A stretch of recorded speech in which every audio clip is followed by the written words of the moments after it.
इस ग्रंथ की महिमा क्या है, इसकी महानता क्या है। समझिएगा एक बात, आप किसी दिव्य संत के पास जा रहे हो, किसी दिव्य स्थान पर जा रहे हो, किसी दिव्य आश्रम में जा रहे हो, किसी दिव्य तीर्थ में जा रहे हो,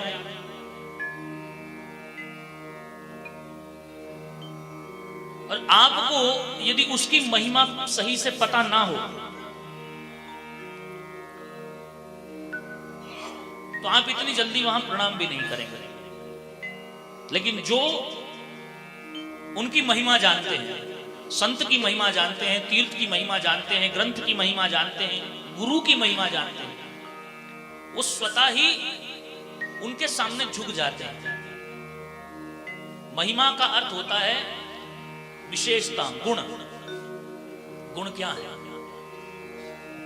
हमारा कई बार ऐसा होता है कि हमारे लिए जो घास फूस होता है, मान लो कोई वृक्ष हमने देखा है छोटा खड़ा है, कहीं पर हम हिमाचल में चले गए, पहाड़ी क्षेत्र में चले गए, कोई वृक्ष हमने देखा, हमारे लिए तो वो घास फूस है, उसकी कोई मूल्य नहीं है। लेकिन कोई आयुर्वेद का अच्छा जानकार हो जो उस बूटी की महिमा जानता है,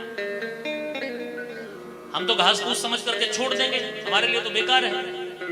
पर उसकी महिमा जो जानता है, उसका गुण जो जानता है, उसकी विशेषता जो जानता है, वो आयुर्वेद का जानकार उसको बड़ी सहेज कर, संभाल कर, अच्छी तरह से रखेगा, फिर जरूरत पड़ने पर उसको औषधि के रूप में प्रयोग करेगा।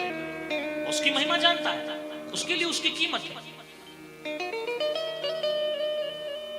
कई बार ऐसा होता है महाराज, कोई वस्तु हमारे सामने हो, मान लो हमारे सामने कोई हीरा पड़ा हो और हमें नहीं मालूम है कि ये हीरा है, हमारे लिए तो कांच का टुकड़ा है। जैसे कांच का टुकड़ा चमकता है वैसे हीरा भी चमकता है, हमको नहीं मालूम ये हीरा है। लेकिन जो उसका मूल्य जानता है, जो उसकी परख रखता है, उसको मालूम है कि ये बहुमूल्य कीमती हीरा है, ये कांच नहीं।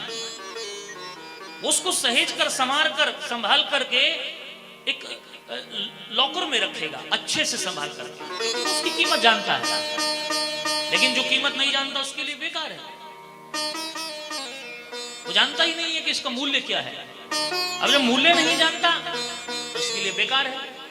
ऐसे ही हरि की कथा का मूल्य जो जानते हैं, भगवान की कथा की कीमत जो जानते हैं, वो सब भगवान की कथा को एक पल के लिए भी छोड़ना नहीं चाहता।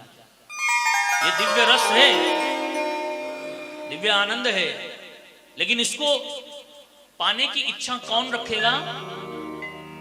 जो इसकी महिमा जानता है। जो इस रस की महिमा नहीं जानता उसको क्या पता महाराज, उसके लिए तो कुछ भी होता रहे।